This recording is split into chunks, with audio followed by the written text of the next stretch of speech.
Unataka Mungu awekeze ndani ya maisha yako kwa ajili ya kesho yako aliyokupangia, kwa sababu Mungu hawezi kukupa kesho yako asikupe msingi wake. Hawezi kukupa kitu cha kufanya bila kuwekeza ndani yako. Atawekeza ndani yako. Shida iliyoko ni kwamba si watu wengi sana wana uwezo wa kutulia na kutoa muda wao kwa ajili ya kumsikiliza Bwana awekeze. Tulio wahubiri, tulio wengi, ukikuta tunasoma Biblia ni kwa sababu tunajiandaa kwa ajili ya mahubiri Jumapili, tunajiandaa kwa ajili ya semina inayofuata. Ni wachache sana ambao wanatenga muda. Ukija kuwacheki vizuri utakuta walipookoka walikuwa na muda wa kutosha wa kuomba, walikuwa na muda wa kutosha wa kusoma Biblia, walikuwa wanasoma na vitabu mbalimbali vya watumishi mbalimbali. Huduma zimekuwa, muda wa kutulia tena mbele za Bwana umepotea, muda wa kupata kitu kipya umepotea. Kwa hiyo wanatumika lakini hawana ule uwekezaji wa Mungu kwa ajili ya msimu mpya. Ngoja niulize hapo, wale vijana na watoto chini ya miaka 35, nyosha mkono. Unaona 60% au 70%, sijui kama mnanipata. Huwezi kutumia mbinu ya kufundishia wazee, kufundisha vijana walioko kwenye darasa lako 70%. Hawatakuelewa. Nenda makanisani, uliza wazee wenye miaka 55 na kwenda juu, unaweza kuwapata 10 au saa nyingine hawapo kabisa. Alafu mtu anasimama anafundisha kama vile anafundisha wazee. Hawezi kuelewa. Kwa hiyo kitu wanachofanya, wanaenda kwenye mtandao, wanaona jinsi ambavyo wanaweza kupata neno. Nimekueleza ili uweze kuelewa. Mungu anatafuta sadaka ya muda kwa ajili ya kuwekeza katika lango lile la nyakati. Ngoja nikupe mfano ulio kawaida wakati nakueleza ishara ili uweze kujua.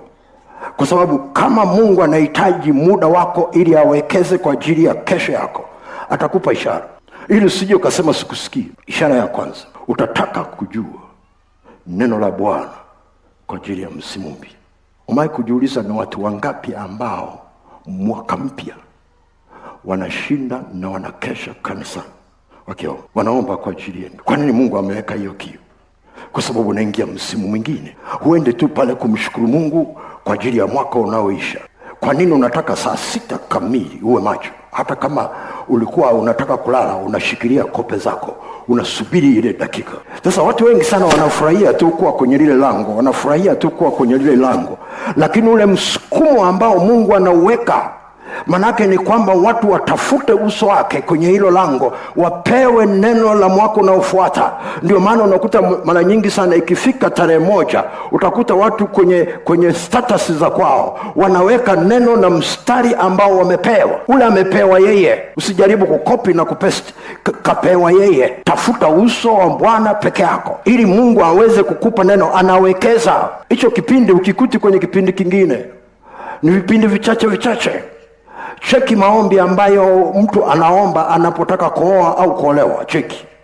Alafu cheki akioa na kuolewa kama hayo maombi anayo. Hayapo. Kwa nini? Kwa sababu anafikiri kwenye ndoa ni mteremko. Kwa hiyo hahitaji neno la Bwana. Lakini waulize walioingia kwenye ndoa, watakwambia kuna saa nyingine kuna milima unahitaji 4 wheel. Mahali pengine unahitaji kusukumwa. Peke yako huwezi kufika. Wengine bado hajadaka. Unaelewa ni kwa nini makanisa mengine ukisema sisi tunataka kufunga ndoa wa kipindi fulani, wanawaita kwa mafundisho? Unafikiri wanawekeza kitu gani? Ni uwekezaji kwa ajili ya nyakati mpya zilizo mbele yenu, na wanaweka uwekezaji kimaandiko.